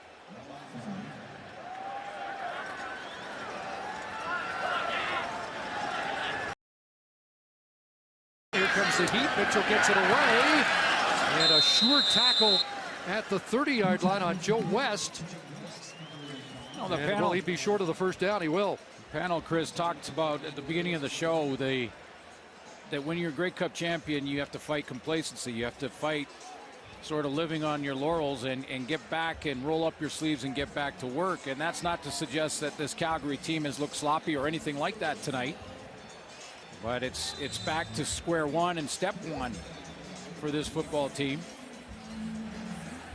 And they now have the bullseye square in the chest of every one of those jerseys. Every team gunning for the champion. None more than the team they're facing tonight. Good boot by Maver into the wind, which may not be as big a factor. 51-yarder into the wind, and Banks contained. Brought down at the 39. 70th season of Calgary Stampeder football. And coming off that Grey Cup title, one of the poignant moments when John Hufnagel put on the jersey of the late John Forzani as a tribute to a former Calgary Stampeder great. And there are the flags of all of the Grey Cup champions for the Calgary Stampeders in team history. Can they repeat? Trying to do that for the first time. Here's the hitch. And they get it into the hands of the burner. And Brandon Banks run out by Raymond as he stepped over that Wayne Harris 55 and into Calgary territory at the 54. So difficult to repeat. As hard as it is to win, it is that much harder to repeat. As I mentioned, every team gunning for you. You're at the top of the mountain. Montreal Alouettes, the last team to do it. That was a while ago now. 16 for number 16. Ticat first down, and now Holly crashing down to the 49. Seen a lot of Ray Hawley. Not surprising. I mean, he's trying to pick up the offense as quickly as possible. Ken Austin said he's done a nice job of doing that, understands the protections, and that was his #1 priority. Academic All-American. Yeah. I guess that's standard at Louisiana Tech, but it is standard for what Ken Austin demands out of his players. They have to have that high football IQ to play in his offense. 2nd and 6. Underneath. Sinkfield's got the catch in front of Buddy Jackson, and it's another Ticat first down. 10 for Sinkfield, who was the target on the Raymond interception. Nice throw here for Zach Collaros. He steps up. And you see the nice passing lane he had. Jake Olson kicking his man out. Back Back into the tempo. Took a while to deliver this, and it will sail long. Intended for Taekwon Underwood. One thing I have seen more tonight than I think I did in any game last year is zone coverage. And, you know, that's Keon Raymond basically jumping that route. You saw the down on the goal line when Andy Fantus got hit from Buddy Jackson. Is that a response to the rule change? Yeah, I think you'll see more zone. I mean, if you're going to play man and want to play press, you're going to have to come up. Rich Stuber would have to ask his defensive backs to come up and jam at 5 yards. That declares to the quarterback early what you're playing. 2nd and 10. Should be in Medlock range, but one more. And good catch there. There's a terrific catch for Terrence Tolliver. That's why the Ticats are excited about his acquisition. 13 and a first down. 6'5", 203 pounds, and this is the first thing that Ken Austin mentioned. His ability to go up and get the football. 5th catch for the former LSU Tiger. Ball batted in the air, and Hughes got a mitt on that as he continues to disrupt this Ticat offense. Came out and talked to Catherine at halftime, basically saying, we have to play better. This after a first half where Charleston Hughes had 4 tackles, 2 sacks, and a knockdown. Just adds another knockdown there. I don't know, he can sign his painting at the end of tonight. I'm trying to lead the young guys. I don't think it's coincidence that Sean Lemon and Cordero Law ended up in the NFL after great years playing on the bookend of Charleston Hughes. There's a completion to Fantus, but a short gain and a short tackle there from last year's leading tackler for the Stamps, Brandon Smith. Yeah, that's really the only change. Sean Lemon in this defense, his veteran defense, down to the NFL. But what a great point, Chris, that when you're the backside of a dominant rush in, and Charleston Hughes has been that since, actually, I think we voted him 51 3 or 4 years ago on the top 50 list, and that's why he was so upset. But when you're playing on the backside of a guy that's being double-teamed and being chipped by running backs, you get a chance to really work your game, plus what you learn from a guy like Charleston Hughes in practice every day. 30-yard field goal attempt out of the hold of Matt Coates, and Medlock puts it through, and the Ticats on the final play of the 3rd quarter have reclaimed the lead. 21-18 heading to the 4th quarter. That'll be fun. Spoken like a true former safety.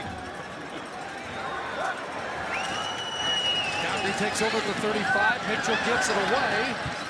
And there's a 6-yard connection.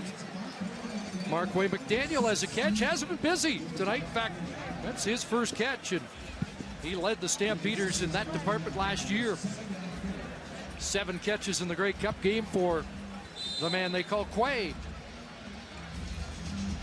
But if you get a steady diet of zone, aren't these quarterbacks going to pick it apart? Then they have to be patient, yeah, and that means they'll sustain drives, be patient. First downs. Always going to be a chess match, isn't it? 2nd down run for John Cornish, and he'll move the chains. More zones defensively also help you a little bit on the run because, again, your linebackers and defensive backs are now facing the line of scrimmage, facing the offensive play when they drop to their zone coverage. So they can react and come up and try and help the D-line on the run. John Cornish, 10 carries, 60 yards. So just about on pace for number of carries. He averaged about 15 touches of the football last year. There's an incompletion that bounces off Rob Cote. One of the reasons that the Calgary Stampeders are Grey Cup champions from 2014 is their ability to adapt to what's happened in the game, evolve, and have their offense make the necessary adjustments. Take a look at their 4th quarters and the point differential. 4th quarter, the best quarter for the Calgary Stampeders. Dickinson making the adjustments and what he sees defensively for 3 quarters. Get to eavesdrop on John Huffnagel in his pregame speech. He always ends it with win the game, which seems like a simple statement, but Calgary finds a way, don't they? Here's Mitchell over the middle, intercepted. That one brought down, and Johnny Sears has another. And he's got a return. And pulled down by Markway McDaniel on the Stampeders side of half. So the Hamilton defense finding a way. And they found a new star in that secondary in Johnny Sears.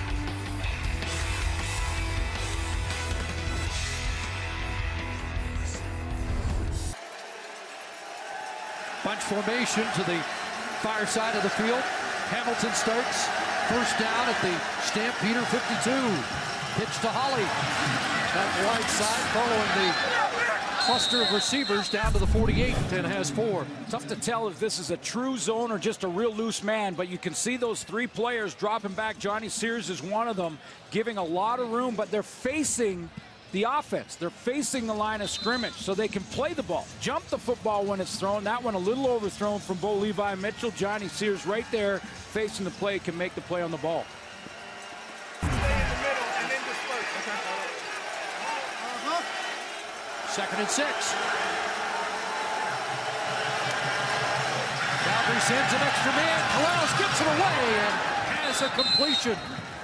Big catch by Bakari Grant with Brandon Smith in close proximity.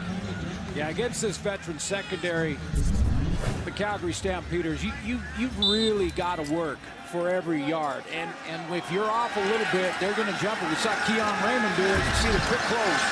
14 for Grant. Holly taken down in the backfield. Jeff Hecht has come in situations on defense and done a nice job. If your man out of St. Mary's.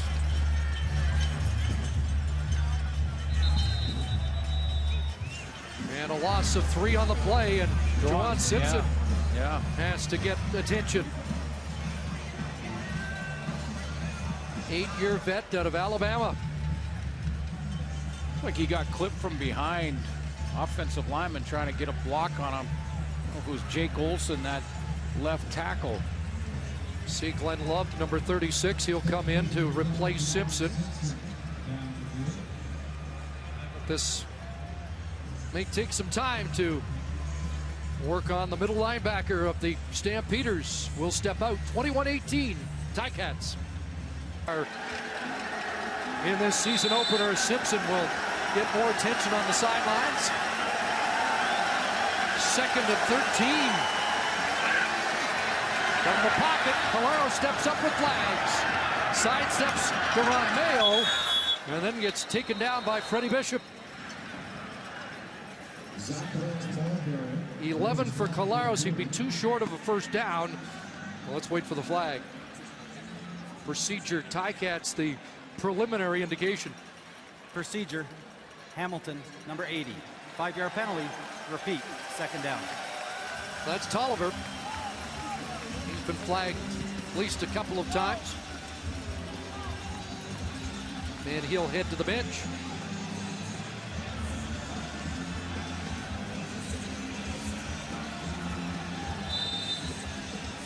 Penalty's not bad in the first 2 games. There's been a real concern that not after the preseason. Be a huge spike. Yeah, there was over 30 illegal contact penalties in 9 preseason games. Is there 55 in that first preseason at Fort McMurray? Caleros double clutches, now throws, and ball dropped. And Brandon Banks couldn't hold on. He fought it.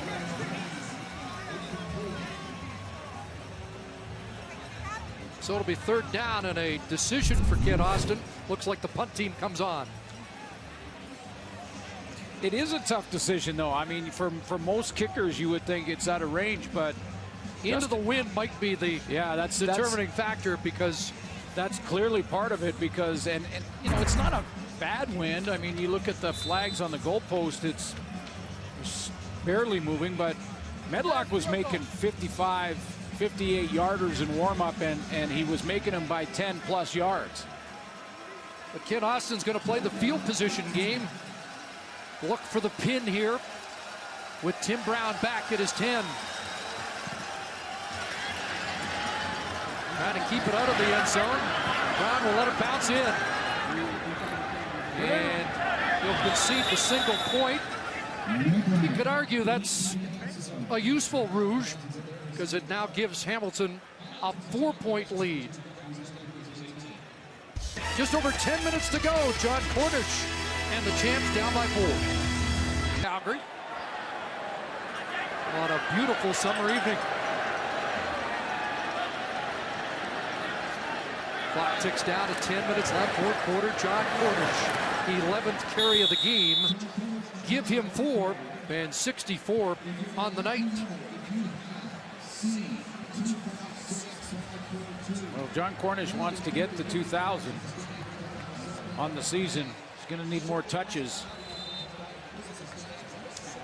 But again, you know, this Hamilton, you go back to the Grey Cup game, this Hamilton linebacking core, they've keyed in on John Cornish and done a pretty nice job in back-to-back games now. If we go back to last year. Now Mitchell looks for a second down conversion. And this has been pressure from different areas from Hamilton.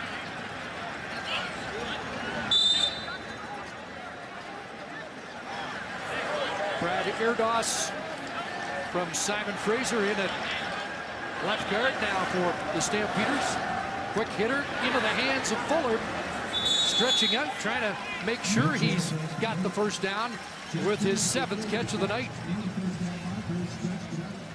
I think he will. I mean, the adjustment that Bo Levi Mitchell and even Zach Collaros on the other side are going to have to make is if guys like Johnny Sears are going to back up and give that much room to receivers, he's got to be patient and take the hot routes, the quick throws. Get it in the hands quicker to the receivers. Let them do something with it after the catch. Mentioned Erdos, he's taken the spot of Shane Berkman, who had some back issues this week in practice. Play fake to Cornish. Time for Mitchell, looking for Fuller. And he brings it down in traffic. Oh, my. What a catch. Here's your highlight of the night. In the contested catch category. Can't cover much better. Going back to that corner, Ed Gainey's underneath, up over the top and hangs on. What a catch. How about the hand strength to reel that in? 8 catches, excuse me, 122 yards, 49 on that grab. And a first down for the Stamps. Back into the hands of Cornish. A little stutter step. Plows to the 11. Well, let's go back just in case you want to take a video of this on your television, on your phone, and tweet it to your buddies, because this one, hashtag unbelievable.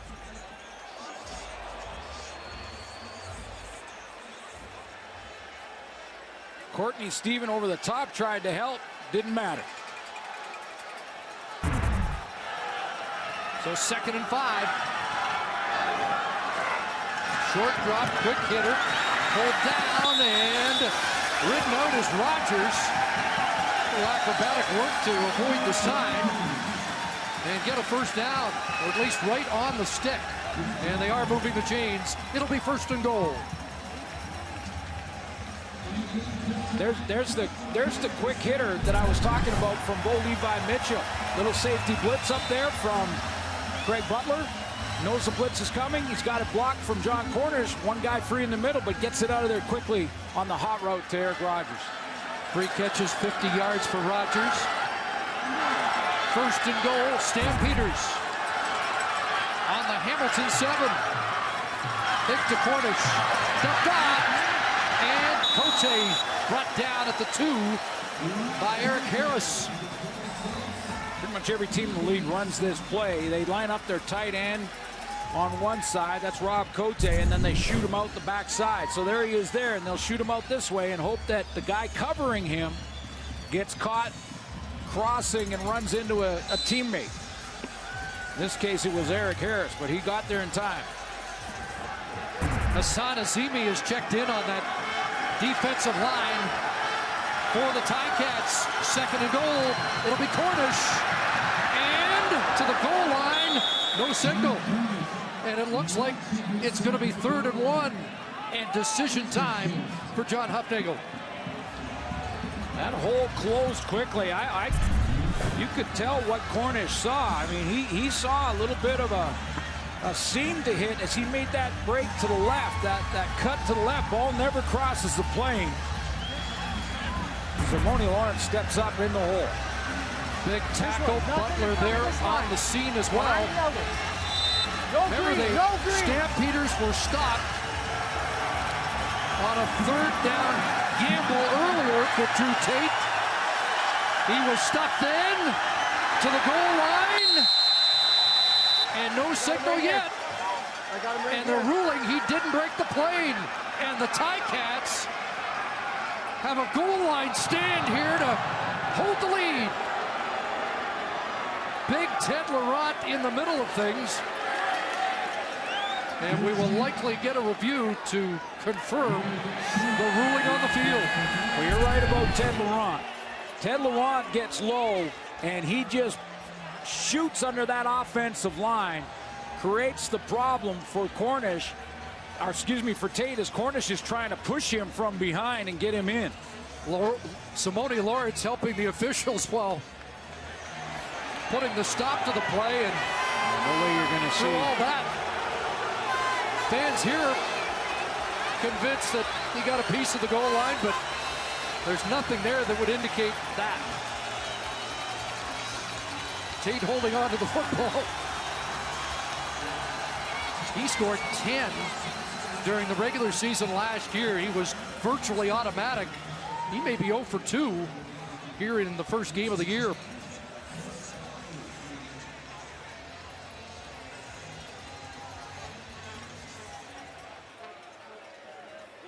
Calgary is challenging down by contact on the previous play. We'll review the play. Well, that first angle we showed, I don't know that there's any evidence there to overturn this play. Calgary in short yardage moved Cornish out of the backfield to try and pull linebacker with them. This is Cornish coming up here. Moved to try and pull Simone Lawrence out of there with them. It does temporarily, but he comes and helps Ted Laurent in the hole. Now, is there any look that shows the ball crossing the plane? It's the only angle where you'd possibly get a look. And you can see Tate, but you can't see where the football is. That's right. The body can be across the plane, but the ball has to go across for it to be a touchdown. You've even seen that in receivers in the comeback. Their feet are inside the goal line. Maybe this underneath the pile. But again, can't see the ball. Can't see the ball.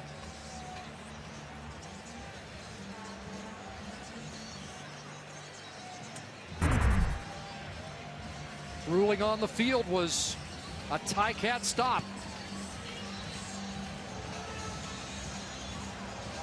Was it just me, or did Drew Tate last year go off tackle more on those quarterback sneaks? He'd slide almost right off the end at times. Did in the Grey Cup game.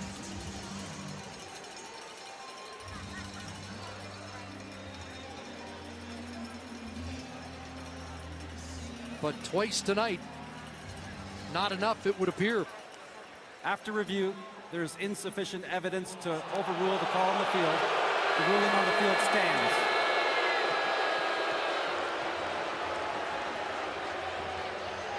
Tate looked confident that he was in, but we don't have video evidence to support it. And if the ruling was touchdown, we wouldn't have it to support it to change that either. Just no shot, no replay angle that showed the football. Remains a 4-point Ticat lead. And they start from their 1. Out of his end zone, and Buddy Jackson with a quick jump on it. Too quick. Bumped into Tolliver, and they get some breathing room with a first down. Up at the 7. This play has nothing to do with the rule change. Pass interference, Calgary, number 38. 10-yard penalty, first down.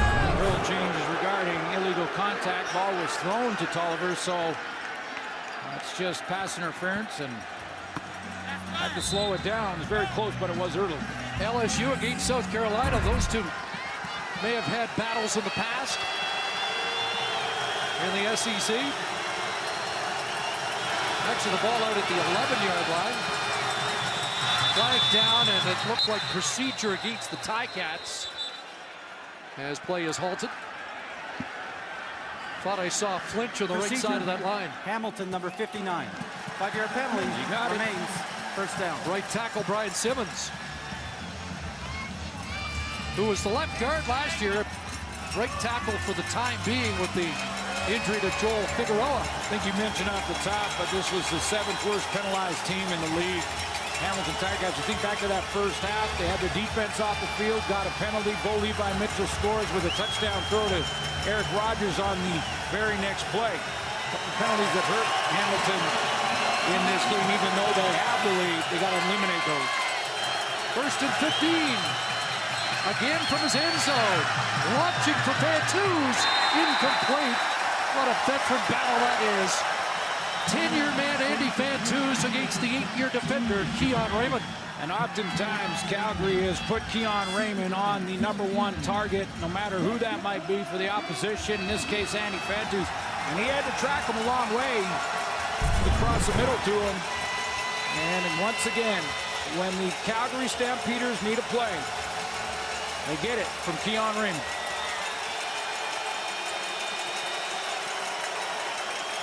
Well, this one of the big plays of the football game. 2nd and 15 from deep in their own zone. Calero scrambling. He takes off. Jeff Hecht after him. Slows him up, and Brandon Smith finishes him off.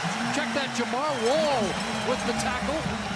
The other all-Canadian defensive halfback in that Stampeder secondary.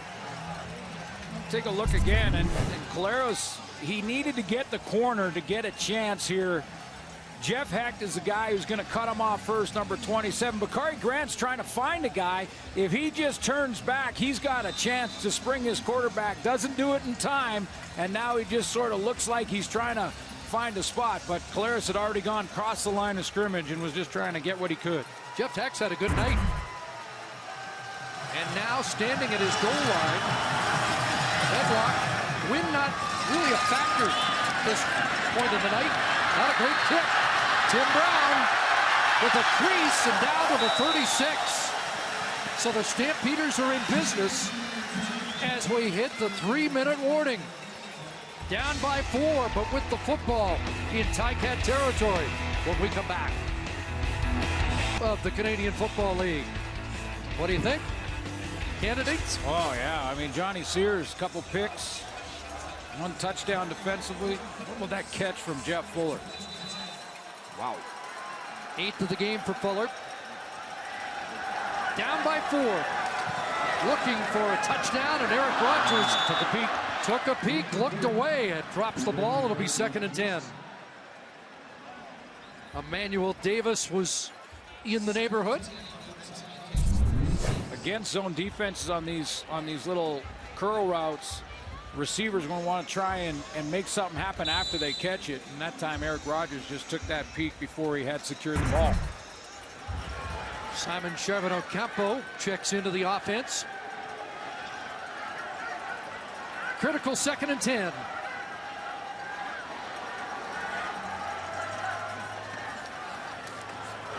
And Mitchell looks to the sidelines, back shoulder, incomplete. Tight coverage, Geedy on Fuller that time. Fuller's won a lot of battles tonight, but there's a big play by Geedy.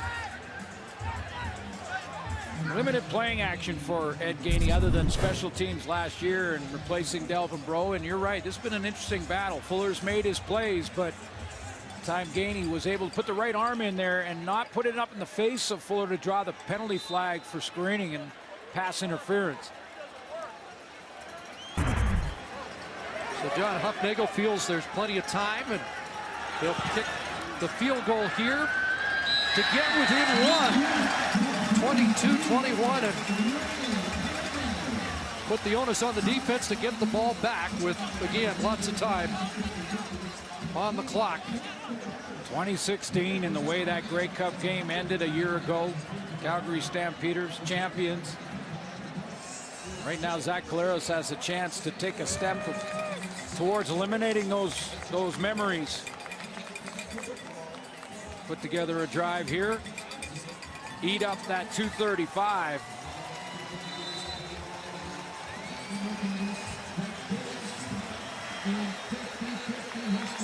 Can't take a penalty in this drive, though.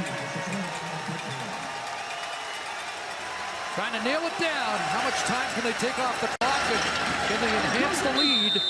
They go to the reliable Andy Fantuz for 6 just beyond the 40-yard line. 8 catches for 83 on the night. And if you're wondering why Kent Austin, Tommy Condell aren't going to more of a running game, ball control, that kind of thing, Ray Hawley's new to that tailback position, and the injuries to Gable and Moses Madu, and as they have, they're going to throw it. 2nd and 4. Take the Hawley inside, and it's Fantuz again for a key first down. Came back from that hellacious hit late in the first half, delivered by Buddy Jackson. A little slow to get up on that one, too. He took a couple of pops here. Sacrificed himself to catch a tough one over the middle. Keon Raymond in his vicinity once again.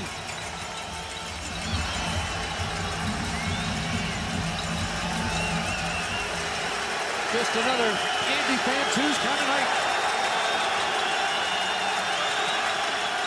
1st and 10 in the sweep. Sigfield's got speed, but met there and brought down by the safety, Josh Bell, who this week talked about being more physical out of the safety spot, put on a little bit of weight, and that's a critical play by the safety. Calgary. And now the Stamps stop the clock. I hear you, Josh, about trying to bulk up, maybe be more of an impact player on the run game, but be careful when you do that from the safety spot. If Rich Stuber calls you to be down in that area, down in the box, just off the line of scrimmage, go ahead and make those hits. But if you're playing safety and you're coming up on the run, you get in trouble in a hurry. Ticats can really take a stranglehold if they can convert. 2nd and 6. 4 receivers wide side, and the slant is caught. Sigfield clutch. First down, Ticats in Calgary territory. Well, this time they bring Josh Bell down low, and they're going to run that little slant in here to Sigfield. And again, he battles with Keon Raymond, who jumps it and gets there. But that ball thrown right where it had to be from Zach Calera. Low so Sigfield could protect it with his body and didn't let Keon Raymond come up over the top and knock it out of there.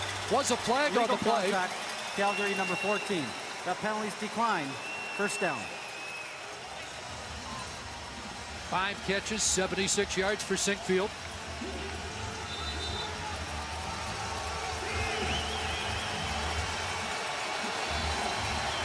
Football's back.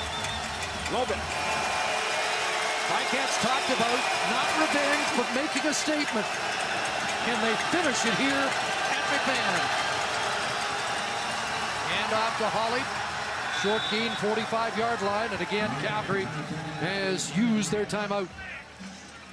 By the way, Calero's 27 of 37, 281 yards. And one more first down might do it. Calgary right here, right now. This is where you lean on guys like Charleston Hughes.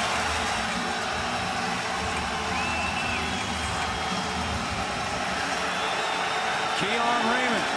Calgary needs a big play. 25 is usually involved. Bank lines up to the backfield as well. Calero's looking for a lot, looking for Bakari Grant, and he can't bring it in. They went home run ball, and it falls incomplete. Jamar Wall snugged up on Bakari Grant, played him perfectly in this corner route. There's Bakari Grant. Now watch Wall. He comes up. You're allowed to be physical if you're inside of 5 yards. He steps up inside of 5, so he just pulls on his arm a little bit. Now he gets in that corner. Now he can't touch him. If anything, Bakari Grant gave Wall a little shove. Got away with that, no flag, but Calgary will get another shot. Stop the clock with 53 seconds. Benoit trying to keep it in play. Brown will let it go into the end zone. Or will it? Yes, it does. And out with 44 seconds on the clock. So the Stampeders still have time and a field goal away from a victory in their season opener here at McMahon. Well, he got off to such a great start, winning 12 of his first 13. He's the Grey Cup MVP. He has a chance to add to this great story that has been Bo Levi Mitchell. He's got time. And he needs about 35 yards to put it in Rene Paredes' range. Joe Fuller has been his #1 target in this game, and he's working on Ed Gainey again on that short side. They can put 35 yards out. They can get within a 47-yard field goal for Paredes. Bo pulls it down, tries to take off, and he's cut down. Johnny Sears continues his brilliant night. Can you say Defensive Player of the Week? Where's your front runner? We got a couple of games left tomorrow, but 2 sacks, 2 interceptions. And that's a big play. That might have been his biggest. 10-yard penalty. Oh, they got first down Calgary. It's on Gainey, and this is the new rule change. Illegal contact. Now he's up in that 5 yards. That one's okay. That's not. You can't impede the receiver, redirect him, initiate contact after 5 yards.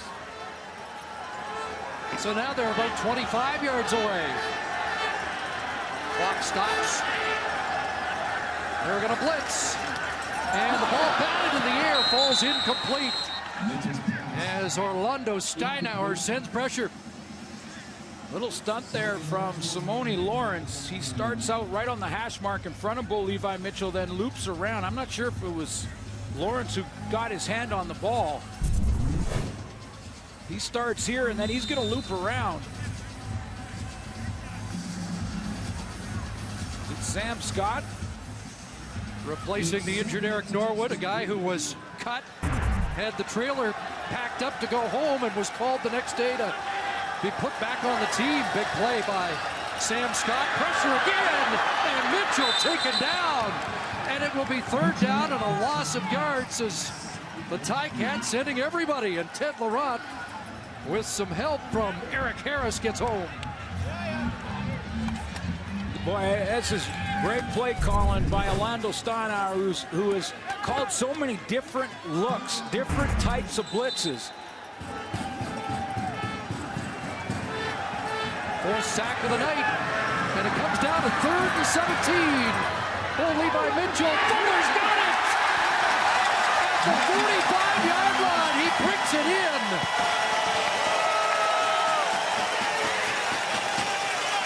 Third and 17, and Mitchell goes to his favorite target for 28 yards. Back shoulder throw from Bo Levi Mitchell, calm and cool in the pocket, throws it to that back shoulder. Ed Gainey turns, panics a little bit as the ball arrives, and it's still alive for Calgary. Right now to be a 52-yarder for Paredes. Longest last year was 47. Short drop. Rodgers the catch. They're going to mark him inside the 40. So now you're in field goal range, and time for one more play. Slight breeze, and does Bo just try to get to the middle of the field and kneel down here? Clock running though. Throw the kicker, and it's bumped out 1st down, and they'll stop it with 3 seconds to go. And a flag comes down at the end of it, and is that going to put it in even better field position? Or is it going against Calgary? What's the flag? Objectional conduct, Calgary, number 38. Wow. Penalty, 1st down, Calgary. 38's on the bench. That's Buddy Jackson.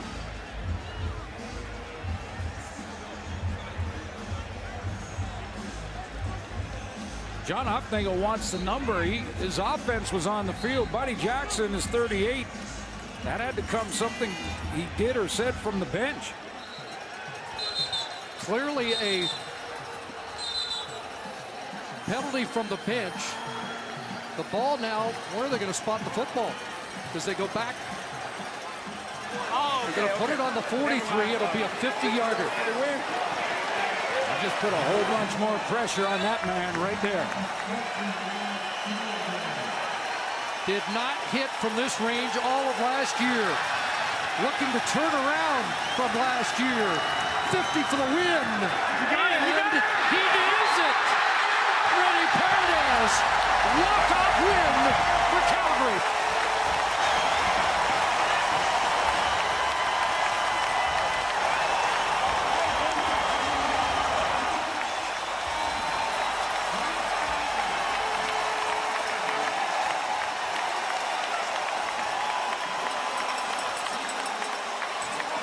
Just 73.3% last year. Paredes